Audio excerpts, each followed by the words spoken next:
Agora vou ao escritório, e aqueles senhores vão ouvir o que está entalado na minha garganta.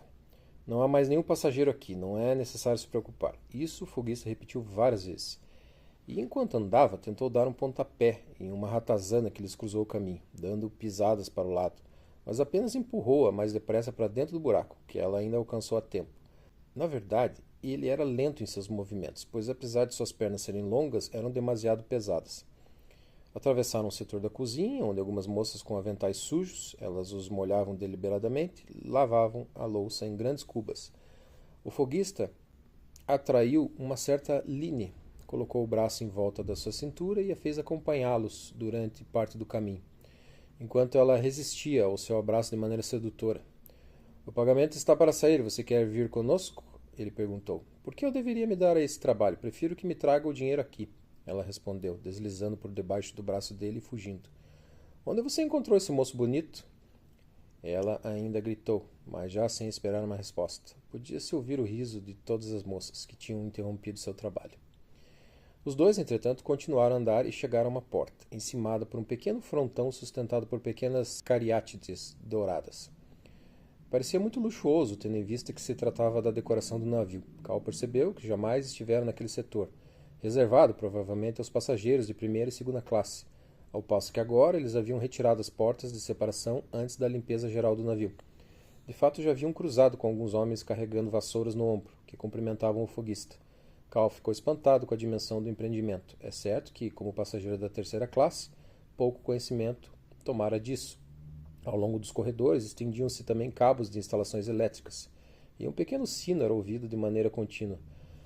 O foguista bateu respeitosamente na porta e, ao ouvir "entre", fez um sinal com a mão para que Cal entrasse sem receio. Cal deu alguns passos para dentro, porém ficou parado junto à porta. Diante das 3 janelas do aposento viu o mar, e ao acompanhar o alegre movimento das ondas com os olhos, seu coração bateu mais forte, como se não tivesse visto o mar durante 5 longos dias. Grandes navios cruzavam as rotas uns dos outros e apenas rendiam-se ao movimento das ondas até onde o seu peso permitia. Semicerrando os olhos, esses navios pareciam cambalear de tanto peso. Nos seus mastros ostentavam galhardetes estreitos e compridos, que, apesar de retesados pela viagem, continuavam tremulando de um lado para o outro. Ouviu-se uma salva de tiros, proveniente com certeza dos navios de guerra, os canhões de um navio não muito distante, radiantes com o reflexo de seu manto de aço, como que embalados pela viagem segura e plena, ainda que não horizontal. Os barquinhos e botes só podiam ser observados ao longe, pelo menos para quem estava perto da porta, pois passavam aos montões pelos espaços entre os grandes navios. E por trás de tudo isso erguia-se a cidade de Nova York. E as centenas de milhares de janelas de seus arranha-céus pareciam fitar Cal. Sim, naquela sala a pessoa sabia onde se encontrava. Em torno de uma mesa redonda encontravam-se sentados 3 cavalheiros. Um deles era oficial do navio, com um uniforme azul. Os outros 2, funcionários da autoridade portuária, trajavam uniformes norte-americanos pretos. Sobre a mesa estavam empilhados vários documentos que o oficial, com a caneta na mão, primeiro examinava, para em seguida entregá-los aos outros 2, que ora os liam, ora extraíam algo deles, ora guardavam-nos em suas pastas. Isso quando aquele que produzia um pequeno ruído, quase ininterrupto com os dentes, não estava ditando um relatório para o seu colega. Perto da janela, sentado junto a uma escrivaninha e com as costas voltadas para a porta, encontrava-se um senhor de estatura mais baixa, que se ocupava com grandes livros de contabilidade, ordenados numa estante sólida, que ficava ao mesmo nível que a sua cabeça. Ao seu lado se encontrava um cofre aberto, que, pelo menos à primeira vista, parecia vazio. A segunda janela estava livre e oferecia a melhor vista. Próximo à terceira, no entanto, 2 senhores conversavam em voz baixa. Um deles, encostado à vigia, também vestia o uniforme do navio e brincava com o cabo da espada. O homem com quem conversava estava voltado para a janela e revelava, de quando em quando, através de um movimento, uma parte da série de condecorações no peito do outro. Ele vestia trajes civis e carregava uma bengala de bambu fina, que, como ele, estava com as 2 mãos apoiadas nos quadris. Parecia uma adaga. Cal não teve muito tempo para observar tudo, porque logo um criado se aproximou deles e perguntou ao foguista, olhando-o como se esse não pertencesse àquele lugar, o que ele queria. O foguista respondeu, no mesmo tom baixo da pergunta, que queria falar com o chefe da tesouraria. Da sua parte, o criado fez um gesto de recusa com a mão, mas, mesmo assim, encaminhou-se na ponta dos pés, com uma grande volta para desviar-se da mesa redonda. Até o senhor ocupado com os folhos. Esse senhor, visivelmente chocado com as palavras do criado, finalmente virou-se para o homem que desejava falar-lhe, gesticulando então de forma defensiva na direção do folguista e, por via das dúvidas, também na do criado, que retornou até onde estava o folguista e lhe disse em tom confidencial: retire-se imediatamente do recinto. Ao receber essa resposta, o folguista olhou para Cal como se ele fosse seu coração, o qual silenciosamente confiava sua mágoa.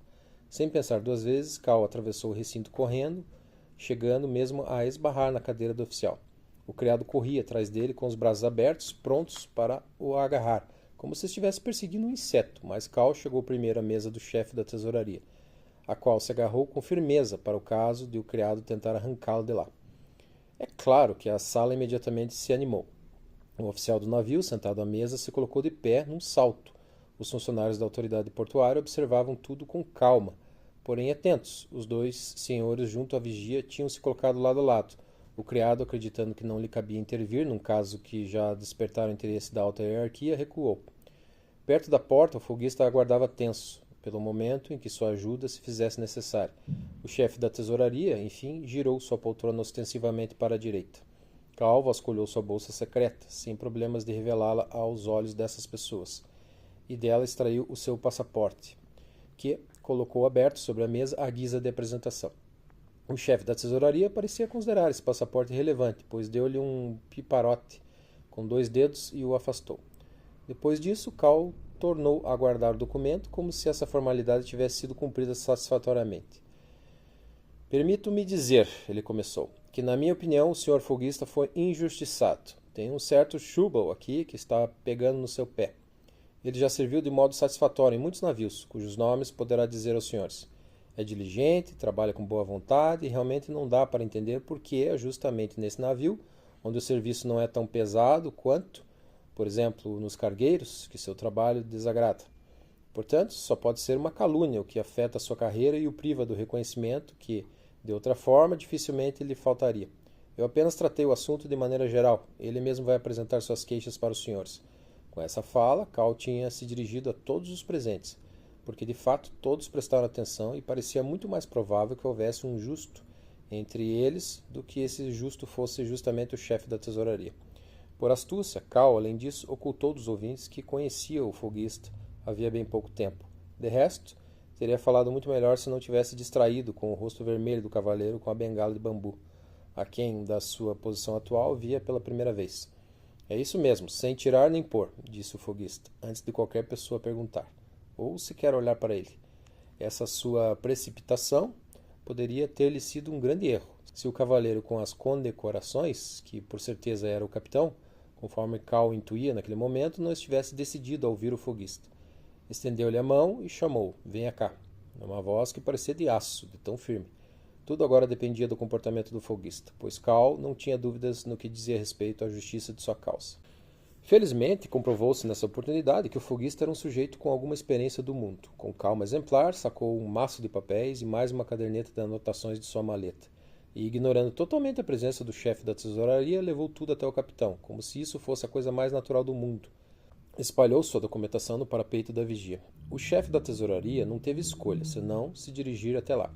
O homem é conhecido como encrenqueiro, disse ele, a título de explicação. Passa mais tempo na tesouraria do que na casa de máquinas. Conseguiu levar o Schubel, que é a calma em pessoa, quase ao desespero. Escute aqui, virou-se para o folguista. O senhor realmente está levando sua impertinência longe demais. Quantas vezes já foi expulso dos escritórios de contabilidade, como o senhor bem merece, com suas reivindicações total e inteiramente e sem exceção injustificadas? Quantas vezes já não correu de lá para a tesouraria? Quantas vezes lhe explicaram pacientemente que o Schubel é seu superior imediato e que é só com ele que o senhor, na qualidade de seu subordinado, tem de se entender? E agora, o senhor ainda vem para cá, quando o capitão está aqui? O senhor não tem vergonha de aborrecê-lo, nem mesmo o bom senso de, como um líder treinado em acusações, não fazer-se acompanhar desse garoto que estou vendo nesse navio pela primeira vez? Cal teve que se segurar para não se precipitar para frente, mas o capitão já se aproximara dizendo: vamos ouvir o que o homem tem a dizer. O Schubel está ficando independente demais para o meu gosto, o que não quer dizer que eu esteja me posicionando a seu favor. Esta última observação era dirigida ao foguista. Era natural que o capitão não se posicionasse imediatamente a seu favor, mas tudo parecia estar bem encaminhado. O foguista começou a dar suas explicações e de início conseguiu controlar-se, a ponto de tratar Schubel de senhor. Perto da mesa do chefe da tesouraria, naquele momento vazia, Karl não cabia de si de contente. Várias vezes empurrou para baixo o prato de uma balança de pesar cartas de tanta alegria. Sr. Schubel é injusto. Sr. Schubel prefere os estrangeiros. Sr. Schubel expulsou o foguista da casa de máquinas e o fez limpar privadas, o que certamente não fazia parte de suas atribuições. A certa altura, até a própria capacidade do Sr. Schubel foi posta em dúvida, como sendo mais aparente do que o real. Nesse momento, Karl encarou o capitão firmemente e com solicitude, como se fosse seu colega, só para que não se deixasse influenciar contra o foguista por causa dessa sua maneira um pouco desajeitada de se expressar. No final das contas, sua copiosa fala nada revelou de muito substancial. E embora o capitão ainda olhasse para frente, revelando no olhar a determinação de ouvir o foguista até o fim, os outros senhores ficaram impacientes, e a voz do foguista logo deixou de reinar irrestritamente no ambiente, fato que despertava receio. Primeiro foi o senhor em traje civis, que começou a brincar com sua bengala de bambu, batendo, ainda que só de leve, no chão. Os outros ainda olhavam de um lado para o outro, de vez em quando os funcionários da autoridade portuária, que pareciam ter pressa, tornaram a pegar os documentos e começaram, ainda que um tanto distraídos, a examiná-los. O oficial do navio voltou à sua mesa e o chefe da tesouraria, supondo que a partida estava ganha, suspirou de profunda ironia. Apenas o criado parecia escapar da dispersão geral, pois se identificava até certo ponto com o sofrimento do pobre homem ali subordinado aos poderosos, e acenava com seriedade a Karl, como se quisesse explicar-lhe algo. Nesse meio tempo, para lá das vigias, a vida portuária seguia seu curso. A passagem de um navio de carga de fundo plano, carregando um monte de barris, certamente empilhados com perfeição para que não começassem a rolar, quase mergulhou o cômodo na escuridão. Pequenos barcos a motor, que Karl gostaria de poder observar melhor, se tivesse tempo, deslizavam em linha reta, obedecendo ao movimento das mãos do homem que estava em pé no leme. Flutuadores peculiares surgiam por conta própria aqui e ali nas águas agitadas, sendo logo submergido, afundando perante o olhar espantado os botes dos transatlânticos repletos de passageiros, que permaneciam sentados silenciosamente e cheios de expectativas, espremidos nos lugares em que eram colocados, embora alguns deles não se furtassem a virar a cabeça, espreitando as mudanças de paisagem. Eram remados até à frente por marinheiros suados de tanto trabalhar. Era um movimento sem fim, uma inquietude transmitida dos elementos do ambiente e irrequieto aos seres humanos, incapazes de se defender, e às suas obras. Porém, tudo recomendava presteza, esclarecimento, precisão absoluta na representação dos fatos. E o que fazia o foguista? Suava de tanto falar. Já não conseguia, com suas mãos trêmulas, manter os papéis sobre o parapeito da vigia. De todos os lados lhe vinham reclamações contra Schubel, cada uma das quais, de acordo com sua opinião, teria bastado para enterrar Schubel de uma vez por todas. Mas tudo o que tinha para apresentar ao capitão era apenas uma triste e confusa maçaroca de todas elas. Já fazia tempo que o cavaleiro com a bengala de bambu assobiava baixinho, olhando para o teto.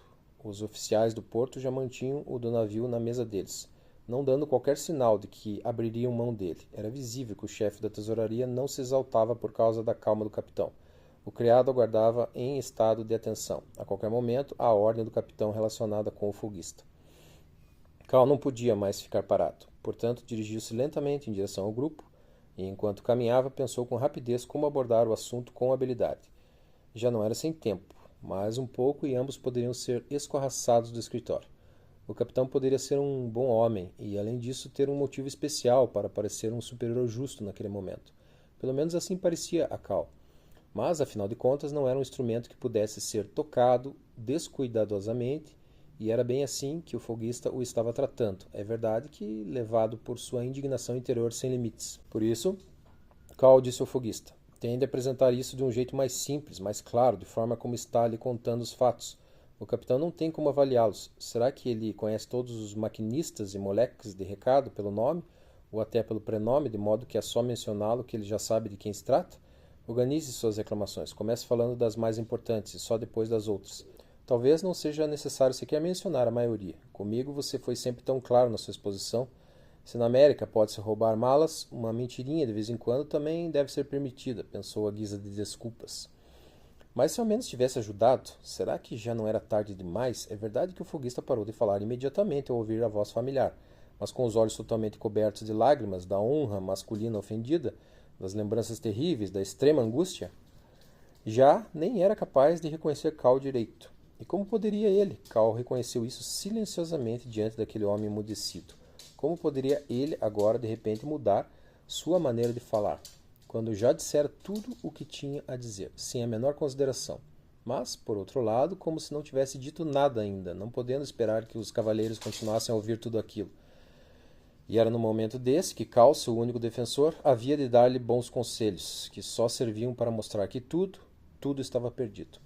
Se eu tivesse me aproximado mais cedo, em vez de ficar olhando pela janela, vigia, recriminou-se Cal a si mesmo, baixando o rosto na frente do foguista e deixando cair as mãos, como sinal de que não havia mais qualquer esperança. Mas o foguista interpretou mal o seu gesto e, suspeitando talvez que Cal o censurasse secretamente, com a boa intenção de dissuadi-lo, coroou suas ações, pondo-se agora a discutir com Cal.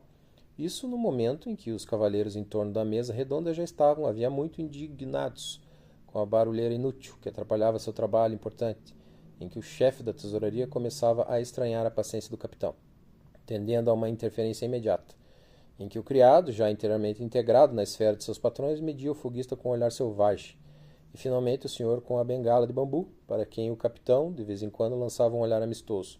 Já completamente exaurido e até aborrecido com o foguista, puxou uma pequena caderneta e, aparentemente ocupado com assuntos de todos diferentes, deixava seus olhos passear entre a caderneta e Cal. Eu sei, disse Cal, que se defendia penosamente da torrente de palavras do foguista, que agora se voltava toda contra sua pessoa, mas que, apesar e durante todo o desentendimento, conservava um sorriso amistoso para o homem. Que você está certo, jamais duvidei disso. O rapaz teria gostado de poder segurar suas mãos inquietas, por receio de tapas, mas teria preferido ainda mais arrastá-lo a um canto para tranquilizá-lo com palavras sussurradas, que ninguém mais precisava ouvir. Porém, o foguista estava totalmente fora de controle. Cal começava até mesmo a sentir uma espécie de consolo na ideia de que, em caso de necessidade, o foguista seria capaz de dominar os 7 homens naquela sala com a força do seu desespero. Entretanto, sobre a mesa, como verificou com um rápido olhar de relance, havia um painel com uma quantidade excessiva de campainhas. A simples pressão de um dedo poderia alertar o navio inteiro e provocar uma rebelião, reunindo todos os homens hostis que enchiam seus corredores. Foi então que o cavalheiro com a bengala de bambu, com o seu ar de indiferença, se aproximou de Cal e perguntou, sem levantar demais a voz, mas com uma nitidez que se fazia ouvir acima de toda a gritaria do foguista. Como é mesmo seu nome? Nesse momento, como se alguém atrás da porta tivesse esperado por essa deixa, ouviu-se uma batida na porta. O criado olhou para o capitão e este assentiu com a cabeça. Só então o criado dirigiu-se até a porta e abriu-a. Do outro lado de fora, envergando uma velha sobrecasaca, encontrava-se um homem de proporções meridianas, que, a julgar pela sua aparência, não parecia ser realmente adequado para o trabalho nas macas, mas que, não obstante, era Shubal. Se Cal não o tivesse reconhecido nos olhares de todos, que expressavam certa satisfação, da qual nem mesmo o capitão estava livre, teria sido obrigado a percebê-lo, para seu horror, na reação imediata do foguista, que, de braços esticados, cerrou os punhos, mas como se fossem a coisa mais importante, de tal maneira que seria capaz de sacrificar tudo o que tinha na vida,